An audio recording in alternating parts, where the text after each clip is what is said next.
நம்முடைய பிதாவாகி தேவனாலும் கர்த்தராகிய இயேசு கிறிஸ்துவினாலும் உங்களுக்கு கிருபையும் இரக்கமும் சமாதானமும் உண்டாவதாக.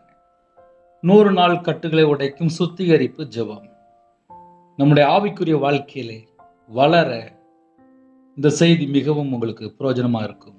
ஆமோஸ் 3ஆம் அதிகாரம் 10-11 ஆகிய வசனங்களிலே, அவர்கள் செம்மையானதை செய்ய அறியாமல் தங்கள் அரண்மனைகளில் கொடுமையையும் கொள்ளையையும் குவித்து கொள்கிறார்கள் என்று கர்த்தர் சொல்கிறார்.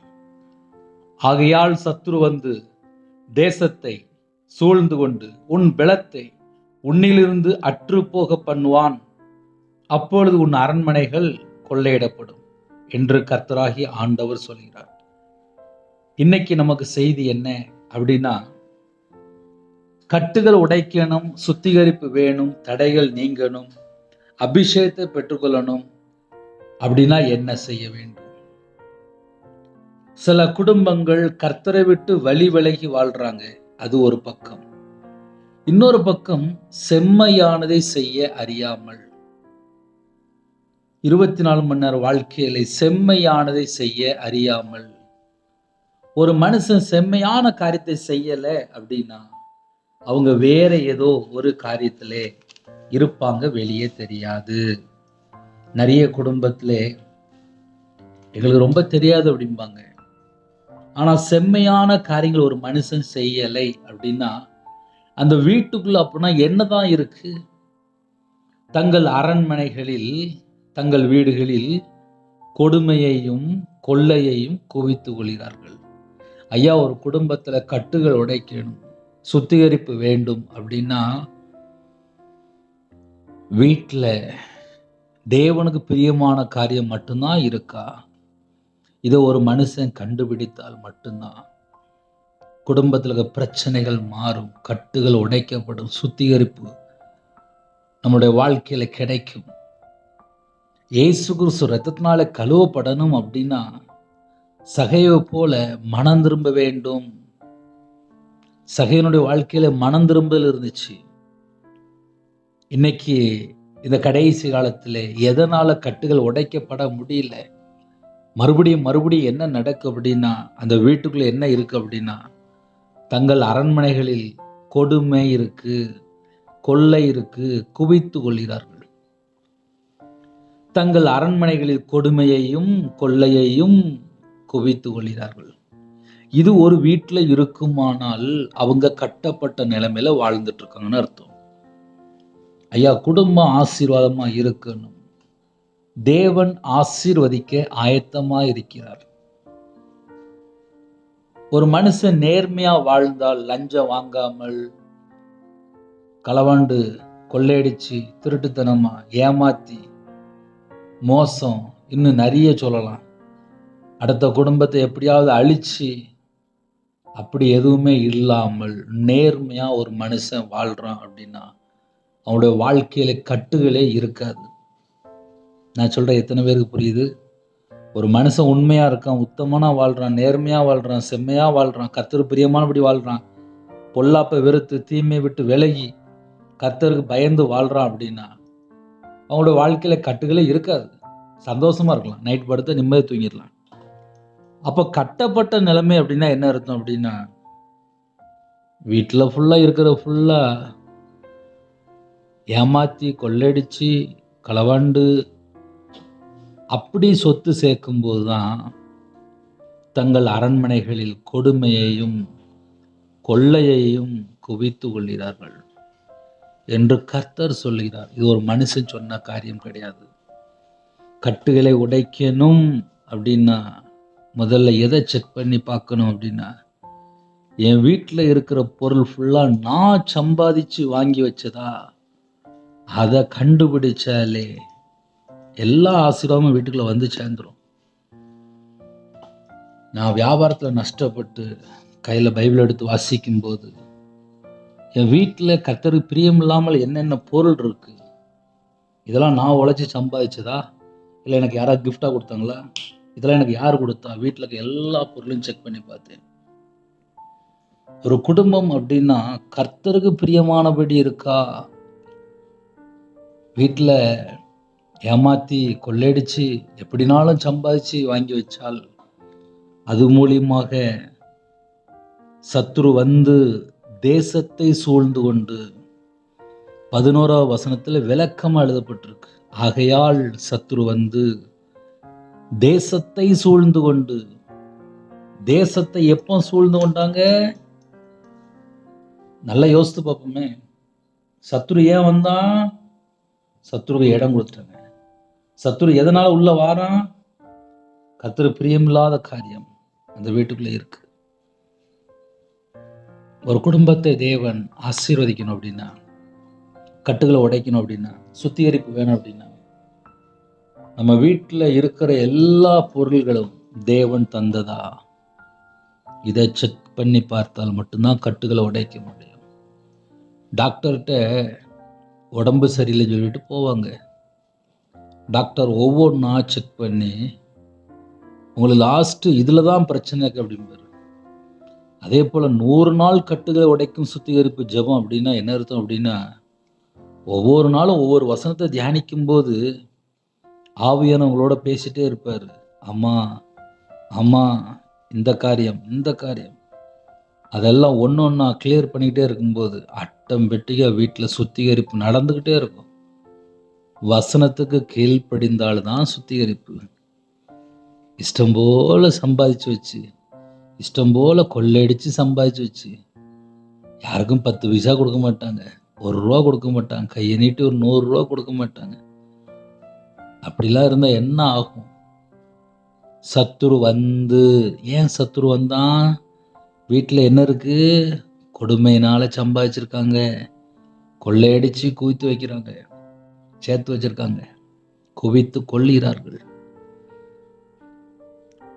இப்படிதான் அந்த கடைசி காலத்தில் பணம் பணம் பணம், நகை, சொத்து, இடம், எப்படியாவது அவனுக்குள்ள வேலையை எனக்கு வேணும், அவன் சம்பாத்தியம் ஃபுல்லாக என் வீட்டுக்கு வேணும், அவன் நல்லா இருக்கானே அப்படி சொல்லிட்டு அவனுக்குள்ளெல்லாம் போய் தூக்கிட்டு வந்துடுது.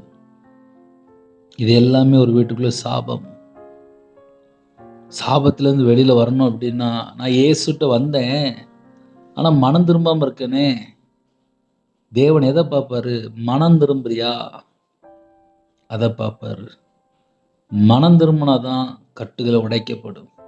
மனம் திரும்பினாதான் பாவ மன்னிப்பு. மனம் திரும்பினாதான் ரட்சிப்பு.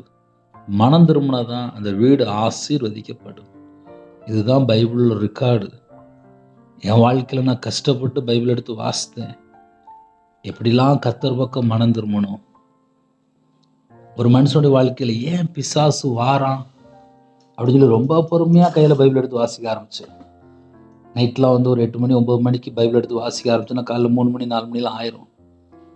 பொறுமையாக உட்காந்து வாசித்து பார்ப்பேன். எங்கே மிஸ்டேக் இருக்குது, எதனால், ஏன் அப்படின்னு சொல்லி பொறுமையாக உட்காந்து வாசித்து பார்ப்பேன். இந்த கடைசி காலத்தில் கர்த்தருடைய பிள்ளைகள் எந்த அளவுக்கு பைபிளை வாசிக்கிறீங்க, எந்த அளவுக்கு தேவனை தேடுறீங்க, எந்த அளவுக்கு குடும்பம் ஆசீர்வாதம்னு சொல்லி நீங்கள் யோசிக்கிறீங்க? கொஞ்சம் யோசித்து பாருங்க. கட்டுகள் உடைக்கணும் அப்படின்னா அந்நிய பாசையில் ஜெபம் பண்ணி கட்டை உடைச்சிடலாம். ஆனால் அந்த வீட்டில் உள்ள அந்த களவாண்டு சேர்த்தது, கொள்ளையடி சேர்த்தது, லஞ்சம் கொடுத்து லஞ்சம் வாங்கி அடுத்த வேலை, இன்னுமா நிறைய சொல்லிகிட்டே போகலாம். மாமியார் வீட்டில் உள்ள சொத்தெல்லாம் வாங்கி இங்கே வச்சுருப்பாங்க. இப்போ நிறைய வீட்டில் இப்போ அப்படி தான் போயிட்டுருக்கு. எப்படியாவது நான் நல்லா இருக்கணும், அதுக்காக என்னன்னாலும் பண்ணுறாங்க. அதில் சில குடும்பத்தில் தனக்காக மட்டும்தான் வாழ்கிறாங்க. கொள்ளையடித்து கொடுமையையும் கொள்ளையையும் குவித்து கொள்கிறார்கள். குமிச்சு வச்சுருக்காங்க. ஒரு வீடு ஃபுல்லாக எதை சேர்த்து வச்சுருக்காங்க அப்படின்னா கொள்ளை கொடுமை. இஷ்டம் போல வாழ்ந்து சேர்த்து வச்சுருக்காங்க. ஏன்னா அவர்கள் செம்மையானதை செய்ய அறியாமல். உண்மையான ஒரு வாழ்க்கை இல்லை, அநியாயமான ஒரு வாழ்க்கை இருக்கு. அநியாயமான ஒரு வாழ்க்கை இருக்கும்போது அவன் கட்டப்பட்ட நிலைமையில் இருப்பானா இல்லையா? அப்படி நம்ம அந்த ஆங்கிளில் யோசித்து பார்க்கணும். கட்டுகளை உடைக்கும் சுத்திகரிப்பு ஜெபம் அப்படின்னா இது எதுக்கு நம்ம பேச வேண்டியிருக்கு அப்படின்னா, எல்லாரும் நினைக்கிறாங்க ஈஸியாக என் குடும்பம் ஆசீர்வதிக்க கூட நினைக்கிறாங்க. அந்த வீட்டுக்குள்ளே போய் பார்த்தா தெரியுது ஒரு பொருள் யார் கொடுத்தது, உழைச்சி சம்பாதிச்சோமா? நம்ம காசு கொடுத்து வாங்கணுமா? அது யாரு தந்தது? செம்மையானதை செய்ய அறியாமல் நேர்மையான ஒரு வாழ்க்கை இருக்குமானால் அந்த வீட்டுக்குள்ள இயேசு கிறிஸ்து இருப்பாரு. இல்ல பிரதர், நாங்க இஷ்டம் போலதான் சம்பாதிச்சோம், நாங்க யாருக்குமே தெரியாம நகை சேர்த்துருக்கோம், யாருக்குமே தெரியாம அப்படி இப்படி இப்படி அப்படிம்பாங்க. பல லட்சங்கள் பல கோடிகள் சொத்து சம்பாதிச்சுட்டே இருப்பாங்க. உழைச்சி சம்பாதிச்சா பிரச்சனையே இல்லை. ஆனால் அநியாயமா சம்பாதிச்சால் சத்துரு வந்து, சத்துரு ஏன் வந்தான்? சத்துரு எதனால வந்தான்? இடம் கொடுத்துட்டாங்க. எப்படி இடம் கொடுத்தாங்க? செம்மையானது அவங்க செய்யல. தங்கள் அரண்மனைகளில் தங்கள் வீடுகளில் கொடுமையையும், கொடுமையான காரியம் வீட்டுக்குள்ள இருக்கா, கொள்ளையடிச்சு சேர்த்து வச்ச காரியங்கள் இருக்கா, இந்த 2 பாயிண்ட்டை செக் பண்ணி பார்த்துக்கலாம். சேர்த்து வச்சிருக்கிறாங்களாம்.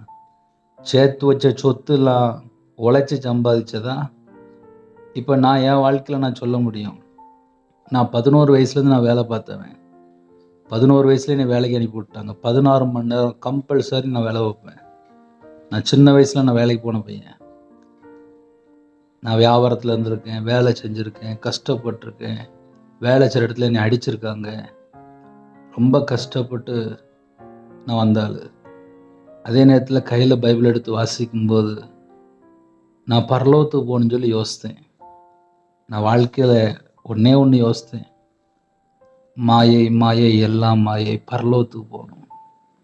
அந்த பரலோகத்துக்கு போகணுன்னு சொல்லி யோசிக்கும்போது இந்த உலகத்தில் எதெல்லாம் நமக்கு பின்னாடி வருது, எதெல்லாம் வெறுக்கணும், வெறுக்க வேண்டிய காரியங்கள் என்ன, அதை ஒரு மனுஷன் யோசிக்க ஆரம்பிச்சாச்சு அப்படின்னாலே அவனோட வாழ்க்கை ஆசீர்வாதமாக இருக்கும். ஆகையால் சத்ரு வந்து தேசத்தை சூழ்ந்து கொண்டு, ஒரு வீட்டை மட்டும் இல்லை, அரண்மனை அப்படின்னா ஒரு ராஜா இருக்கிற இடம் சொல்லலாம். சத்ரு வந்தாச்சு அப்படின்னாலே தேசத்தை சூழ்ந்து கொண்டு உன் பலத்தை உன்னிலிருந்து அற்று போக பண்ணுவான். சிம்பிளாக சொல்லணும் அப்படின்னா, பாவம் இருக்கிற இடத்துல பலன் இருக்காது. எங்கெல்லாம் ஒரு மனுஷன் பாவம் பண்ணிட்டு இருக்கானோ அவனோட வாழ்க்கையில பலன் இருக்காது. உன் பலத்தை உன்னிலிருந்து அற்று போக பண்ணுவான். அப்பொழுது உன் அரண்மனைகள் கொள்ளையிடப்படும். சேர்த்து வச்சதெல்லாம் மொத்தமாக பிசாசு வந்து தூக்கிட்டு போயிடுவான் என்று கர்த்தராகிய ஆண்டவர் சொல்லுகிறார். கட்டுகளை உடைக்கணும் அப்படின்னா உடனே மனம் திரும்பணும், பாவ மன்னிப்பை பெற்றுக்கொள்ளணும், இயேசு கிறிஸ்து ரத்தத்தினால கழுவப்படணும். அது மட்டும் பத்தாது, வீட்டில் ஒருவேளை களவாண்டோ கொள்ளை அடிச்சோ ஏமாத்தியோ லஞ்சம் வாங்கியோ இல்லை மாமியார் சொத்து, இப்போ அப்படிதான் போயிட்டுருக்கு, ஏதாவது இருந்துச்சு அப்படின்னா ரிட்டர்ன் கொடுத்துடணும். எதுவுமே வீட்டில் இருக்கக்கூடாது. வீடு, உங்கள் வீட்டுக்குள்ளே தேவன் இருக்கணும் அப்படின்னா அந்த வீட்டுக்குள்ளே எதுவுமே இருக்கக்கூடாது. சத்தியத்தை அறிவீர்கள், சத்தியம் உங்களை விடுதலையாக்கும். குமாரன் உங்களை விடுதலையாக்கினால் மெய்யாகவே விடுதலையாக்கப்படுவீர்கள். கர்த்தருடைய ஆவி எங்கேயோ அங்கே விடுதலை உண்டு. கண்களை மூடி நாம் ஜெபம் செய்வோம். கிருபை மகிமை அந்த பரிசுத்தமுள்ள நல்ல பிதாவே, நன்றியோடு துதிக்கிறோம்ப்பா. எங்களுடைய ஆவி, ஆத்மா, சரீரம், சிந்தனை எல்லாவற்றையும் உங்களுடைய ஜீவனுக்கு அர்ப்பணிக்கிறோம். இணைந்திருக்கிற குடும்பத்தை கர்த்தருடைய சமூகத்திலே அர்ப்பணிக்கிறோம். சத்தியத்தை கேட்டு சத்தியத்துக்கு யாரெல்லாம் கீழ்ப்படுகிறாங்களோ அந்த குடும்பத்தில் கர்த்தருடைய ஆவியான இறங்கி வர கிருபைக்காக நன்றி. குமாரன் உங்களை விடுதலையாக்கினால் மெய்யாகவே விடுதலையாவீர்கள். இயேசு கிறிஸ்துவின் ரத்தம் சகல பாவங்களை நீக்கி நம்மை கழுவி சுத்திகரிக்கும். இணைந்திருக்கிற குடும்பங்கள் இயேசு கிறிஸ்துவின் ரத்தத்தினால, இயேசு கிறிஸ்து நாமத்தை சுத்திகரிப்பு வேணும்ப்பா, கழுவப்படணும்ப்பா. தேவனுடைய வார்த்தைக்கு நாங்கள் கீழ்ப்படியணும். அப்படிப்பட்ட கிருபைகளை தாங்க. இணைந்துகிற குடும்பத்தை கர்த்தர் சந்திங்க. பிள்ளைகளுடைய வாழ்க்கையில் அக்கிரமமான காரியங்கள், கர்த்தரை விட்டு தள்ளி போன காரியங்கள் எதெல்லாம் இருக்கோ எல்லாவற்றையும் நீக்கி பிள்ளைகளை சுத்திகரித்து ஆட்டுக்குட்டியின் ஜீவபஸ்ல பேர் எழுதப்படணும்ப்பா. அப்படிப்பட்ட கிருபைகளை தாங்க. அப்பிரயோஜனமான ஊழியக்காரப்பா, கேட்ட சத்தியத்தின்படி உங்கள் பிள்ளைகளோட வாழ்க்கையில் கட்டுகள் உடைக்கப்படட்டும். தடைகள் நீக்கி உங்கள் பிள்ளைகளை சுத்திகரித்து ஆசீர்வதிங்க. உங்கள் நாமம் மகிமைப்படட்டும். இயேசு கிறிஸ்துவின் பிதாவே, ஆமென். தேவனுக்கே மகிமையுண்டாவதாக. 9442504351 என்ற நம்பர் கொண்டால் நாங்கள் உங்களுக்காக குடும்பத்துக்காக ஜெபிப்போம். எனக்காக ஜெபித்து. God bless you.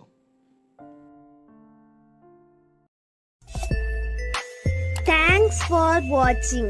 Please subscribe our channel. Click the like and share. Click the bell. God bless you.